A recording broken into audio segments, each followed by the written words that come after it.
Mau maju biar saya dapat masukan. Oke. Bukannya sedang dimasukkan. Masih siang ini Bapak. Baik, Assalamualaikum warahmatullahi wabarakatuh. Ibu pengajar, terima kasih atas kesempatan yang sudah diberikan.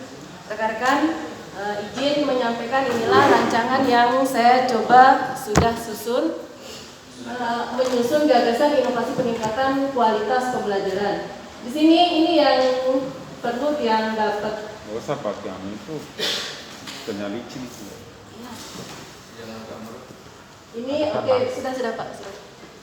Nah, untuk masalah utama ini Bunda, kalau berdasarkan SKL ini kan pembelajaran belum menekankan pada pengetahuan faktual, prosedural, konseptual, dan metakognitif. Tetapi kemudian dari SKL ini yang ingin saya tekankan adalah kekurangan yang terdapat pada raport mutu yang saya temukan pada standar proses. Bagian guru belum maksimal melakukan penyusunan perangkat pembelajaran sesuai dengan karakteristik siswa. Ini sesuai dengan raport mutu yang nilainya di situ sekitar 2, saja. Jadi saya pikir ini hal yang harus kita lakukan sebuah inovasi agar dapat meningkatkan paling tidak kedepannya adalah memperbaiki mutu dari raport sekolah kami. Jadi mohon masukan dari teman-teman untuk masalah utama ini. Apakah SKL ini yang saya tuliskan ataukah dengan masalah yang ini yang standar proses ini yang akan saya tuliskan, atau bolehkah dua-duanya seperti ini begitu Bunda, okay? Kemudian berikutnya adalah solusi terbaik dari gagasan inovasi ini, karena ini kaitannya dengan penyusunan perangkat pembelajaran sesuai karakteristik siswa. Akhirnya perlu diadakan proses perbaikan dalam menyusun perangkat pembelajaran yang menekankan pada kekurangan SKL ini, peningkatan pengetahuan faktual, prosedural, konseptual, dan metakognitif sesuai dengan kurikulum tingkat satuan pendidikan. Kemudian kegiatan yang akan dilakukan adalah ini intinya yaitu workshop penyusunan RPP berdiferensiasi. Karena kenapa RPP berdiferensiasi ini perlu saya angkat atau saya lakukan sebuah inovasi, mengingat tadi kekurangannya di sini adalah guru belum melakukan penyusunan perangkat pembelajaran sesuai dengan karakteristik siswa. Jadi saya berpikir di pikiran saya bahwa penyusunan RPP yang berdiferensiasi nanti secara otomatis akan mengakomodir kebutuhan karakteristik siswa-siswa yang berbeda. Kebetulan juga sekolah saya merupakan sekolah penggerak dan hal ini juga harus dikuasai oleh rekan-rekan guru di sana dalam pelaksanaan operasional kegiatan di sekolah kami. Kemudian ini tabel berikutnya berisi tentang langkah-langkah kegiatan. Langkah-langkah kegiatan seperti pada umumnya untuk menyusun sebuah kegiatan, apalagi ini kegiatan workshop, perlu persiapan, pelaksanaan, monitoring evaluasi, kemudian refleksi dan tindak lanjut. Pada tahap persiapan, hal yang harus saya lakukan di sini adalah mengomunikasikan program kepada sekolah, kepada kepala sekolah. Kepala sekolah adalah pucuk pimpinan tertinggi yang harus saya meminta izin kepada beliau dulu untuk saya komunikasikan, Pak, saya punya program ini, kira-kira Bapak mengizinkan atau tidak, kira-kira seperti itu. Kemudian setelah mengomunikasikan kepada kepala sekolah, lalu karena jumlah kami di SMP itu hampir 75 guru, dan untuk kurikulum sekolah penggerak itu yang berlaku hanya untuk kelas 7 saja, maka saya perlu mengidentifikasi guru-guru siapa yang akan menjadi sasaran dari workshop saya. Kemudian setelah mengidentifikasi guru-guru ini, barulah kemudian saya akan melaksanakan sosialisasi program kepada guru sasaran workshop. Lalu berikutnya adalah mengidentifikasi narasumber, siapa yang mungkin saya perlu libatkan untuk menyampaikan materi tentang RPP berdiferensiasi ini. Kemudian berikutnya menghubungi narasumber tersebut lalu menyusun jadwal pelaksanaan workshop. Nanti saya ada undang Bu Iri Boleh. jadi narasumber. Oke, siap. Kemudian menyusun kepanitiaan workshop, karena tentu saja saya tidak bisa bekerja sendiri, saya memerlukan rekan. Jadi di sini saya perlu menyusun kepanitiaan untuk workshop. Kemudian sampai membuat banner pun saya tuliskan di sini, karena membuat banner juga sebagian dari tahap persiapan. Kemudian berikutnya menyiapkan instrumen monitoring dan evaluasi.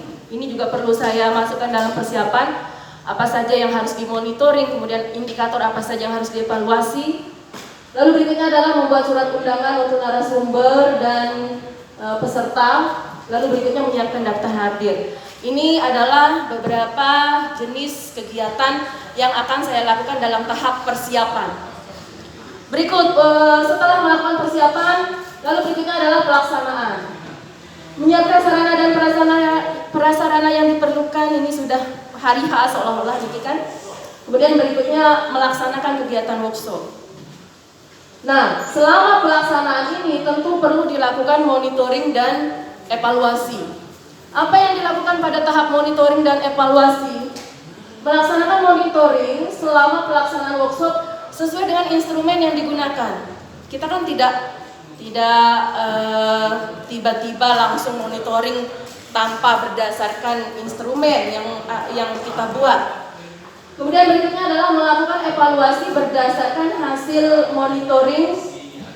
Setelah melakukan evaluasi, lalu menyimpulkan capaian, kelebihan dan kekurangan yang telah diperoleh pada kegiatan workshop. Nah, dari sini, dari hasil monitoring dan evaluasi ini barulah saya akan melakukan refleksi. Pada bagian refleksi, hal yang saya lakukan adalah mencermati kelebihan dan kekurangan pelaksanaan workshop. Nah, dari hasil inilah baru saya merekomendasikan upaya perbaikan apa yang harus dilakukan setelah melakukan refleksi.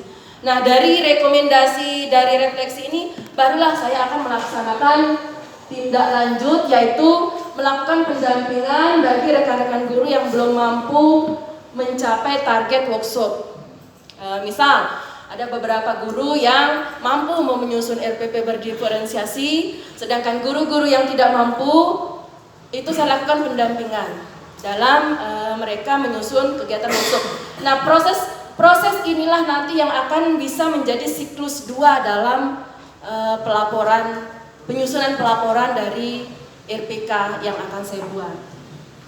Kemudian berikutnya, student wellbeing yang ingin dicapai dari kegiatan ini adalah dengan tercapainya tujuan workshop berupa guru yang mampu menyusun RPP berdiferensiasi, maka diharapkan akan dapat mengakomodir semua kebutuhan peserta didik sesuai dengan karakteristik mereka masing-masing. Terutama pada saat proses pembelajaran yang tentu saja akan membawa dampak kebahagiaan, kesenangan, dan antusias pada murid-murid saya ini untuk belajar. Ini saya pikir ini adalah student wellbeing yang akan dicapai dari kegiatan workshop yang akan saya lakukan.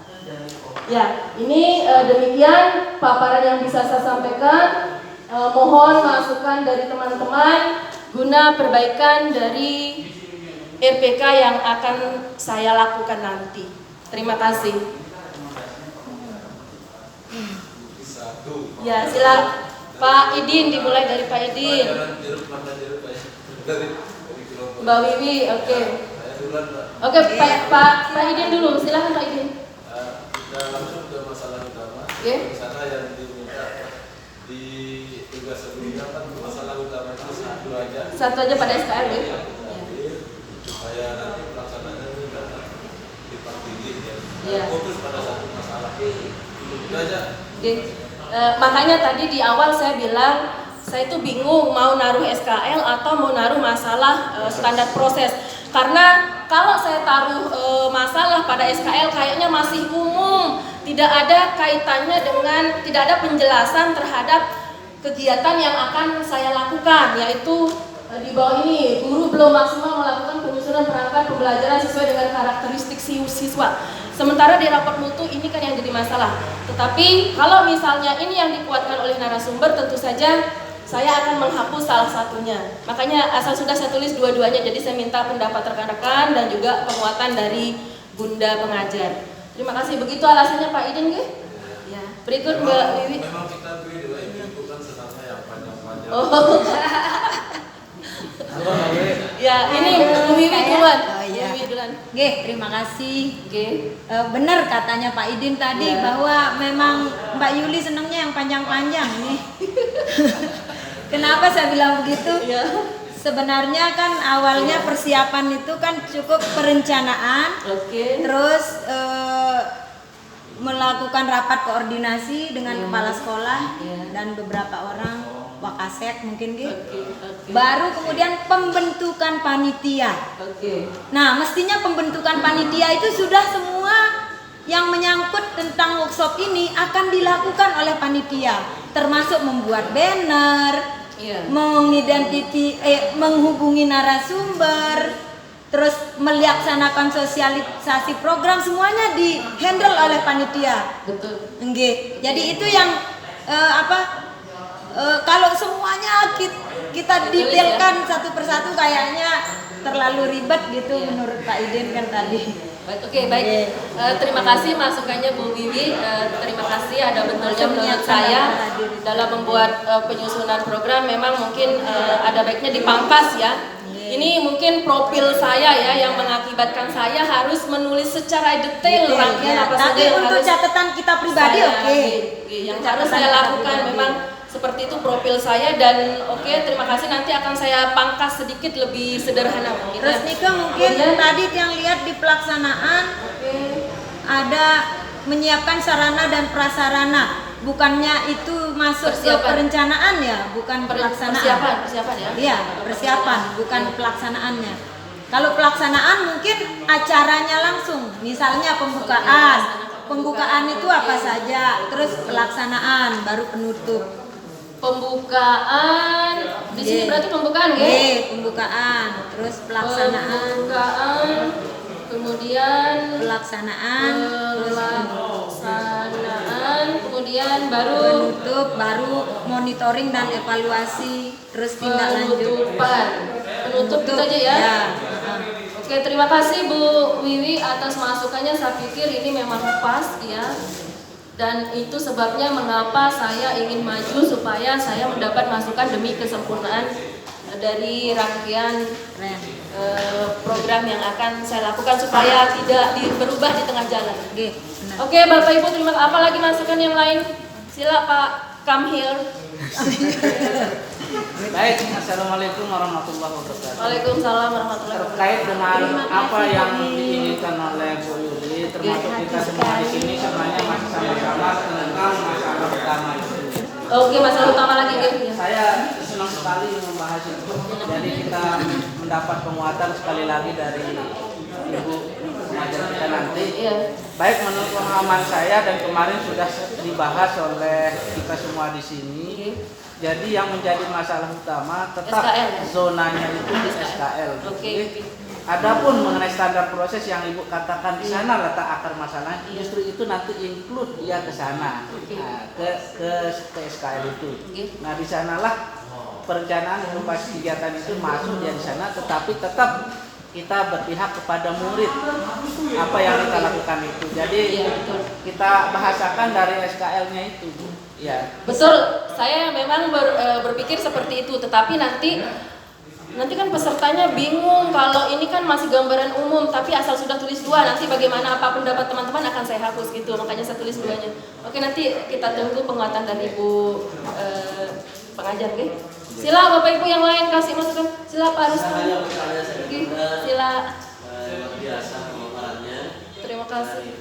Saya ingin tahu aja apakah pemantauannya hanya pemantauan pelaksanaan saja, sedangkan produknya sudah terpantau, karena itu yang nantinya akan mengakibatkan proses pelaksanaannya akan menjadi lebih rigid. Oke, Misalnya, kali ini pemantauan pelaksanaan daripada kegiatan yang dilakukan misalnya workshop pembuatan perangkat yang artinya kalau pelajaran yang melalui pembelajaran diferensiasi. Oke. Nah, apakah produknya juga tidak terpantau atau tidak dievaluasi?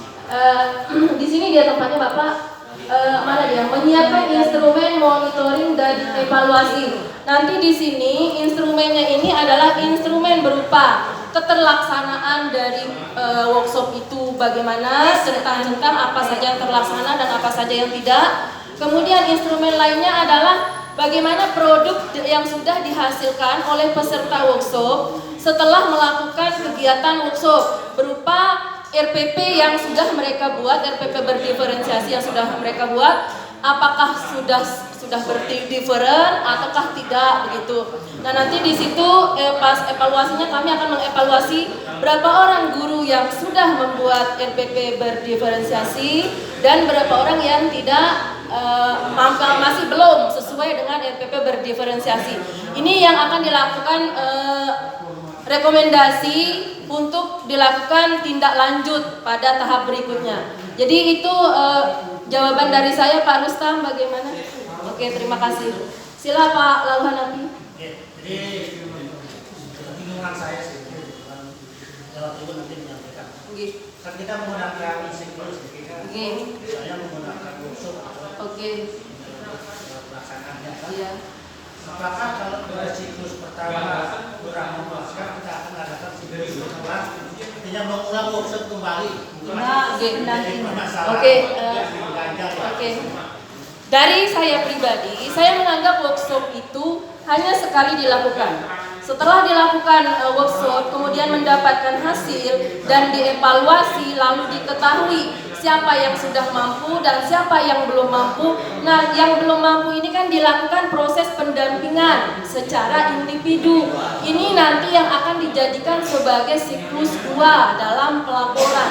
Jadi proses pendampingan ini masuk ke dalam siklus 2 yang kita akan di situ kita di pelaporan RPK-nya kita akan jabarkan apa saja yang kita lakukan yang berupa upaya perbaikan dari kekurangan-kekurangan yang terjadi pada siklus 1. Jadi tidak melaksanakan workshop 2 kali, workshop hanya 1 kali. Kemudian bagi yang kurang mampu dilakukan pendampingan. Itulah yang akan menjadi siklus 2-nya Bapak. Jadi demikian. Gitu. Gimana yang lain, teman-teman yang lain? Jatuh miskin. Oke, kalau tidak ada saya kembalikan kepada Bunda pengajar kita. Mari mohon diberikan penguatan Bunda.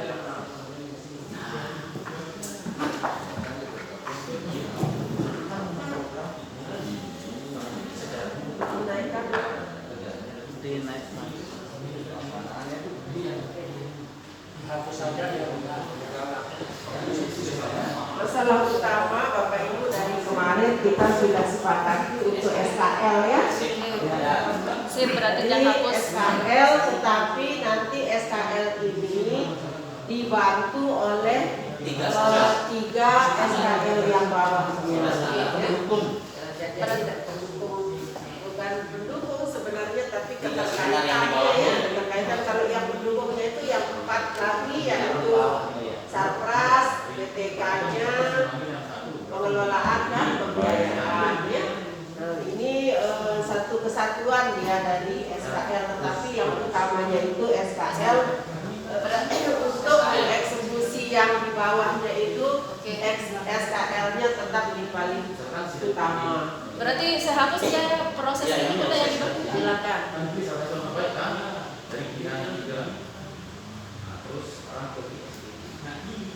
Itu nanti yang proses yang dipakai itu kan sebagai judulnya itu. Oke. Tinggal ditambah. Yang lain Ya. Kemudian gagasan inovasinya perlu diadakan proses perbaikan dalam penyusunan perangkat pembelajaran yang menekankan pada peningkatan pengetahuan faktual, prosedural, serta kognitif. sesuai dengan yang kita Bunda. Oh iya. Akan di sini perlu saya tuliskan berupa penyusunan. Gagasan inovasinya itu yang muncul di apa? Di OJT 03-nya itu apa? Itu harusnya masuk di situ. OJT 3. Tugas 3 OJT 1. Tugas 3 03 OJT 1. Ini ya. Ada enggak gagasan inovasi di situ? Ini kan tugas 3 OJT 1. Yang pakai gagasan inovasi itu yang 3 IST 1 kayaknya. Bukan itu. 04 ya? Yang ini. 04. OJT 1. Ini masalah utama kan sudah dibawa ke situ. Ini dia Bu. 04 OJT 1. 04 OJT 1. Bukan OJT, IST. IST kayaknya ini. IST. Bukan OJT. 04 juga Yang itu masuk. dari sana kan masalah utama pembelajaran. Jadi anu di OJT. Pasal 4 OJT 1 memang. Ada Kosong juga ada. IST. Ada masalah Ada di pecahannya. Pamahan, berada di Coba lihat kolomnya yang tadi. Kolam 08. Yang ini ya, pengajaran ini ya. Nah, itu dah. Oke, ini dia. Yang mana yang sudah nah, Yang itu. ini, yang proses ini yang anu Bunda. Nah, ini dia meningkatkan pengetahuan faktual, prosedural dan metakognitif melalui penyusunan RPP berdiferensiasi. Oke, berarti itu yang masuk di sana. Ini Udah. ya, mungkin ini yang masuk di situ ya. Iya, yang sesuai dengan judul di apa kolomnya itu apa itu? Kolom yang itu nggak yang atas tuh. Nah, apa sih Program. Program. Programnya. Program itu solusi. Anda coba dilihat 08 IST 1 itu kan ada perintahnya di bawah. 08. Ada perintahnya di ada bawah. perintahnya di bawah itu. Coba dilihat perintahnya Bu Ibu. Nah, kan Kan? tugas 4 OJT 1 04 kolom Tugas 4 OJT 1. di kolom B. Tugas 4 OJT 1 kolom Nah, bukan ya.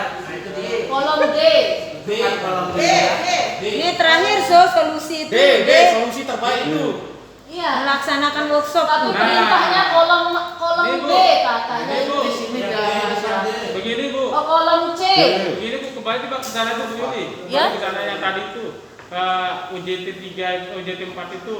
Kembali ke mana? UJT 1 ke OJT 4. 4 yang nah itu. Ini. Ya, ini Bu, Bu, ini kita semuanya sepertinya Kembali berdebat. Nah, gini Pak. Iya, Ini betul. kan kelompok 2 ini berdiri semua ya Bang. Biasa.